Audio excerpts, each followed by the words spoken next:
Doctor Manmohan Singh మరణం తీరని లోటని కాంగ్రెస్ కీలక నేత అద్దంకి దయాకర్ అన్నారు. ప్రపంచ ఆర్థిక రాజ్యనీతిజ్ఞుడు, భారతదేశాన్ని క్లిష్ట పరిస్థితుల్లో కాపాడిన నేత అని, తెలంగాణ ఉద్యమాన్ని గౌరవించిన వ్యక్తి డాక్టర్ మన్మోహన్ సింగ్ అని ఆయన సేవలను కొనియాడారు. మన్మోహన్ సింగ్ ఆత్మకు శాంతి కలగాలని కోరుకుంటూ వారి కుటుంబానికి టీపీసీసీ ప్రధాన కార్యదర్శి అద్దంకి దయాకర్ ప్రగాఢ సానుభూతిని తెలియజేశారు.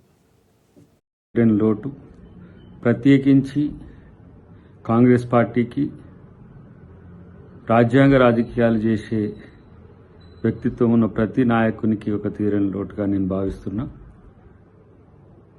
ప్రపంచ ఆర్థిక మేధావిగానే కాకుండా ఈ దేశపు ఆర్థిక సంస్కరణలను తీసుకొచ్చి దేశం యొక్క ఆర్థిక స్థితిగతుల్ని మెరుగుపరిచిన ఒక రాజనీతిజ్ఞుడు, అన్నిటికంటే ముఖ్యంగా ఒక శాంతి కాముకుడు.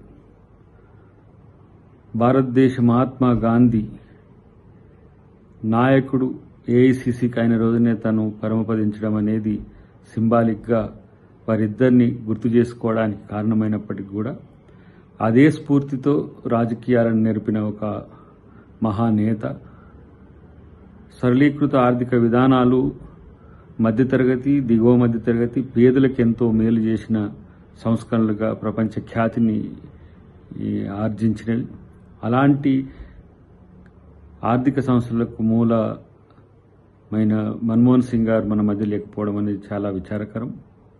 ప్రత్యేకించి వారి కుటుంబానికి నా ప్రగాఢ సానుభూతి, వారి ఆత్మకు శాంతి చేకూరాలని చెప్పి నేను కోరుకుంటున్నాను.